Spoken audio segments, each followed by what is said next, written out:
Jason, a mechanic barely getting by, noticed a young boy outside his shop staring sadly at his broken wheelchair. Tears ran down the boy's cheeks. Without thinking twice, Jason knelt beside him and said, "I'll fix it." He meant it, and he wasn't going to charge a single cent. The boy's mother gasped, clearly moved by his kindness. A few days later, as Jason wiped grease off his hands, a loud noise thundered through the air. A private jet landed nearby, and what happened after left everyone in shock. Before we dive in, like this video and let us know where you're watching from. Your support helps us share more inspiring stories. Now let's begin. Jason wiped his hands on his already stained work overalls. His eyes locked on a small boy having a hard time outside the garage. The wheelchair's front wheel was twisted badly, making it impossible for the boy to move. His mother stood beside him, looking tired and worried. Jason had seen tough times before, but something about how the boy clutched the armrest, his face tight with frustration, really hit him. He stepped closer and knelt down. "Hey, buddy. Looks like you ran into some trouble," he said gently. The boy looked up, eyes full of both hope and doubt. "It broke. I was just going down the sidewalk and then—" He sniffled, glancing at his mom as if unsure whether he should go on. Jason turned to her. "Let me take a look. No charge." Her eyes widened. "Are you sure?" "I don't have—" He raised his hand to stop her. "I insist." Lifting the wheelchair carefully, Jason rolled it into his garage and started checking it over. The front wheel was completely bent, the frame wasn't straight, and the right brake barely worked. It wasn't going to be a quick fix. He needed parts, time, and effort, things he didn't really have. His little auto shop was already struggling, bills were stacking up, and business had been slow, but none of that mattered. Not when he saw the boy now sitting on a stool nearby, watching him with wide eyes full of wonder. Jason stayed late, building a new part from an old bike frame he had lying around. The boy's mother kept checking her phone, but Jason kept working. "This isn't just about fixing a wheelchair," he told her, tightening the last bolt. "It's about helping him move again." When Jason rolled the wheelchair back out, the boy gasped. Jason hadn't just fixed it, he had made it better. The wheels were stronger, the brakes worked perfectly, and he'd adjusted the seat to be more comfortable. The boy paused, then grabbed the wheels and pushed forward. His face lit up with joy as he glided smoothly across the pavement. "It works! It's even better than before!" he shouted. Tears filled his mother's eyes. She took Jason's hand and squeezed it. "Thank you. You have no idea what this means to us." Jason just smiled. "That's what mechanics do. We fix things." As they left, Jason let out a tired breath. But he felt good. He'd done the right thing, even if it had cost him a full day of work. What he didn't know was that this small act of kindness was about to change his life. 2 days later, just as he was closing up, a loud rumble filled the air. It didn't sound like anything he'd heard before. He stepped outside and looked up. A private jet, shining under the evening sun, was landing at a small airstrip just outside of town. Jason had lived here for years, and nothing like this had ever happened. The plane touched down smoothly, kicking up a cloud of dust. Jason stood frozen as a sleek black car pulled up next to it. His heart raced. He didn't know why, but he had a feeling that whatever was about to happen next would change everything. Jason stood frozen in shock as the private jet rolled to a smooth stop on the small airstrip outside of town. It looked completely out of place. No one around here owned anything close to that level of luxury. The airstrip was usually just used by crop dusters or the rare medical emergency flight. But this jet, this was something else. A sleek black car was parked nearby, its dark windows hiding whoever was inside. Jason swallowed hard. He didn't know why he felt nervous, but something about this whole scene seemed way bigger than him. The jet door finally opened, and metal stairs folded down quietly. A sharp-looking man in a perfectly tailored suit stepped out first, adjusting his tie as he looked around. He turned slightly and motioned toward the plane. Another man followed, a bit older with silver hair and a strong, commanding presence. He came down the stairs with confidence, the last rays of the sun bouncing off his polished shoes. Jason had no idea who they were, but everything about them shouted power and money. He was just about to turn away when the older man made eye contact with him. Jason froze. The older man spoke quietly to the man in the suit, who gave a quick nod and walked toward the black car. Within seconds, the engine started, and the car began driving, straight toward Jason's garage. Jason's heart pounded. Why were they coming to his shop? What could they possibly want from him? He took a deep breath and wiped his greasy hands on his overalls as the car pulled up in front of the garage. The man in the suit stepped out, adjusting his cufflinks before giving Jason a respectful nod. "Jason Carter?" Jason hesitated. "Yeah, that's me." The man gave a small smile. "My name is Daniel Grayson. I represent Mr. William Hawthorne." He motioned toward the older man, who was now stepping out of the car. "May we have a word?" Jason looked around, half expecting hidden cameras, thinking maybe this was some kind of joke, but it wasn't. There were no tricks, just two powerful-looking men standing outside his small, struggling garage. Sure," Jason said, clearing his throat. "What can I do for you?" William Hawthorne stepped forward, his intense gaze fixed on Jason. "2 days ago, you repaired a wheelchair for a young boy. You wouldn't take payment. You worked late to make sure it was done right." Jason's stomach tightened. He hadn't thought much about it after they left. He just knew it had been the right thing to do. "Yeah," he replied carefully. "I did." A small smile appeared on Hawthorne's face. "That boy is my grandson." Jason's eyes widened. Suddenly, everything made sense. The jet, the suits, the expensive car. He had helped someone far more important than he had realized. Hawthorne went on, his voice calm and clear. "My daughter told me everything. How you didn't take a dime. How you used your own parts. How you spent hours making sure that chair wasn't just fixed, but better." Jason shrugged, feeling a little embarrassed. "It was just a wheelchair. He needed it. I couldn't just watch him struggle." Hawthorne's expression shifted slightly, something between deep respect and quiet emotion. "It wasn't just a wheelchair," he said. "It was his freedom, and you gave that back to him." Jason didn't know what to say. He was just a small-town mechanic. He fixed engines, old bikes, sometimes lawnmowers. But this moment, it felt like more than anything he'd ever done. Hawthorne studied him for a long moment before speaking again. "I don't believe in debts, Jason. I believe in rewarding good people." He gave a quick glance to Daniel, who nodded and reached into his coat, pulling out a sleek black envelope. "I have an offer for you." Jason stared at the envelope, his heart pounding. "What kind of offer?" Hawthorne gave a slight smile. "One that will change your life." Jason kept looking at the envelope in Daniel's hand, his fingers twitching. He didn't know what was inside, but the moment felt heavy, like the weight of an engine on his chest. He was just a mechanic. Nothing in his life had prepared him for this. Standing in front of a billionaire, being offered something this big. Taking a deep breath, he reached for the envelope and carefully opened it. Inside was a single sheet of thick, high-quality paper. His eyes scanned the words, but at first, they didn't make sense. He blinked, shook his head slightly, and read it again. It was a business proposal, a contract, and at the bottom, a number so large it made his knees weak. This can't be real," he whispered. Hawthorne's face stayed calm. "It's very real."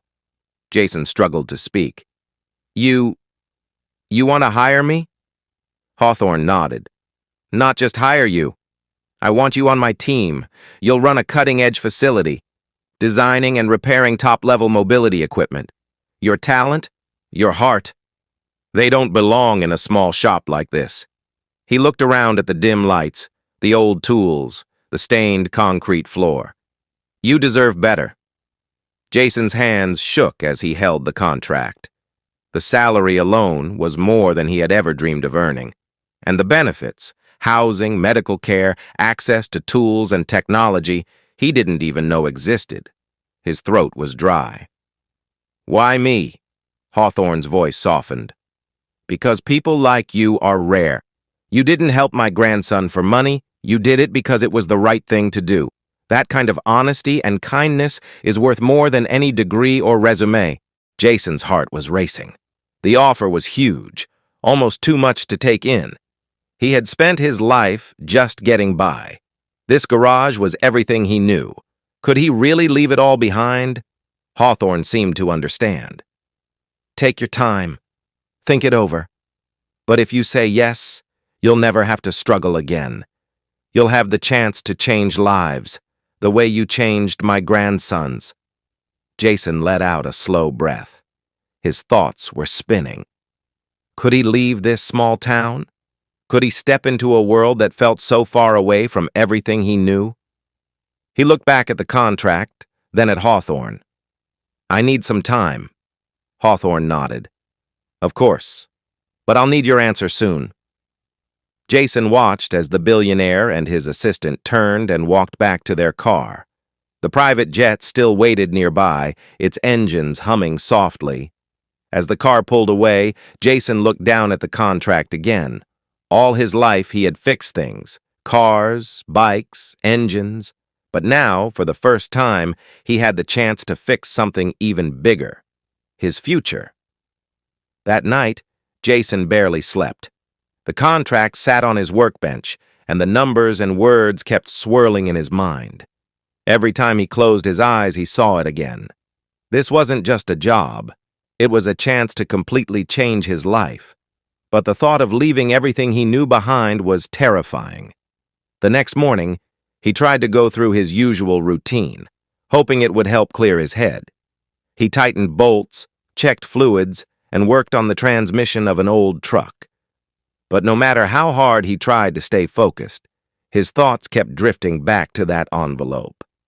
Then, halfway through the afternoon, a familiar sound pulled him from his thoughts, the soft hum of an electric wheelchair. Jason turned around. There was little Ben, grinning as he rolled toward him with ease. His mother, Olivia, walked beside him, smiling just as wide. It's perfect, she said. Ben beamed with excitement. It moves so smoothly, I barely have to push the controls. Jason knelt beside him, checking the wheels to make sure everything was still working right. That's what I like to hear. No issues at all? Ben shook his head. None. You're the best mechanic ever. Jason laughed, but Olivia's face turned more serious as she stepped closer and spoke softly. I heard about the offer. Jason tensed. In a small town, news spread fast. He wasn't surprised, but it still caught him off guard. Yeah, I'm still thinking it over. Olivia sighed. Jason, I know how much this garage means to you. I know it's your whole world. But do you realize what this opportunity could mean? You could help so many people. There are kids like Ben everywhere, struggling to move, needing someone with your skills. Jason looked at Ben, his chest tightening. He had never thought about it that way. Fixing Ben's wheelchair had felt like just helping out. But what if he could do that for more kids? What if this was just the beginning? Olivia continued, You've spent your life helping people, but this is your chance to do it on a much bigger level. You could really make a difference, Jason. He swallowed hard. He had always been the guy in the background, fixing things quietly, never asking for much. The thought of stepping into something bigger, something where others would count on him, it scared him. Before he could respond, Ben reached out and grabbed his hand, squeezing tightly. If you go, will you still fix my chair if it ever breaks? Jason's throat tightened. He smiled and nodded. Of course, buddy. Always. Ben grinned. Then I think you should go. Jason let out a long breath. The decision felt heavier than ever. He had been waiting for a sign, and maybe, just maybe, he had just gotten it. After Ben and Olivia left, Jason stood in the garage, staring at the contract still sitting on his workbench. His hands hovered above the paper, but he couldn't bring himself to sign it. The choice felt too big. This garage had been his whole life. He had poured everything into it, his time, his heart, his care. Walking away now felt like leaving a part of himself behind. As he paced back and forth, trying to clear his mind, the sound of a car pulling up caught his attention. Tires crunched against the gravel. He turned just in time to see a sleek black car roll to a stop. The driver stepped out, wearing a sharp suit and dark sunglasses. Jason recognized him right away. It was the same man who'd come with the private jet a few days earlier. The man walked toward him confidently and held out a hand. "Jason, I hope you've had time to think." Jason shook his hand but hesitated. "I have, but I'm still not sure I'm the right guy for this." The man looked at him carefully, then gestured toward the car. "Come for a ride. I want to show you something." Jason frowned, unsure, but curiosity won out. He nodded and got into the passenger seat. They drove out of town in silence, the countryside passing by while the man said nothing. Jason sat quietly, waiting, wondering what this ride was all about. Finally, they pulled onto a long road leading to a massive facility. Jason's eyes widened as he took in the size of the place. It was unlike anything he had ever seen. The man parked and led him inside. Engineers and mechanics were hard at work on various mobility devices, wheelchairs, prosthetics, and high-tech equipment designed to help people with disabilities. Jason watched in awe as they tested different models, each one more advanced than the last. "This is what we do," the man said, his voice steady. "And we need someone like you. Someone who doesn't just fix things but cares about the people using them. Your work with Ben showed us that. That's why we chose you." Jason swallowed hard, emotions swirling in his chest. He had always believed his work mattered, but seeing the lives being changed, made it feel real. He turned to the man, heart pounding. "What happens if I say yes?" The man smiled. "Then your life changes forever." Jason exhaled, staring at the facility, the people inside, and the future that now seemed so clear. For the first time since receiving the offer, he knew exactly what he had to do. Jason stood at the entrance of the facility, hands on his hips, looking around. The decision had been made. He was taking the offer. A new life, a new purpose. A chance to help people far beyond the small garage he'd called home for years. Inside, engineers worked with quiet focus, assembling custom wheelchairs, prosthetic limbs, and mobility devices meant to change lives. Jason saw the same passion in their eyes that he had always felt when fixing something for someone in need. He took a deep breath, letting it all sink in. The man in the suit approached once more, handing him a badge with his name on it. "Welcome to the team, Jason. We've been waiting for someone like you." Jason turned the badge over in his hand, feeling the weight of it. He wasn't just a mechanic anymore. He was part of something much bigger. Weeks passed in a blur. Jason threw himself into the work, learning new techniques, experimenting with cutting-edge tech, and helping to design better mobility solutions. He had never felt so challenged or so fulfilled. Every day he saw lives changed, and every day he thought of Ben and Olivia. Then, one morning, as Jason walked into the facility, he spotted a familiar figure sitting in a brand-new wheelchair. It was Ben. The boy's face lit up when he saw Jason. Olivia stood beside him, wiping a tear from her cheek. "I wanted to surprise you," she said, her voice thick with emotion. "They built this just for him. It's state-of-the-art. He can move so much easier now. And it's all because of you. Jason knelt beside Ben, studying the sleek design. How's it feel, buddy? Ben grinned. Like I can go anywhere. Jason felt his chest tighten. This was why he had said yes. Olivia reached into her purse and handed him an envelope. And there's one more thing. Ben and I wanted to do something for you. Jason hesitated, then opened it. Inside was a handwritten letter from Ben.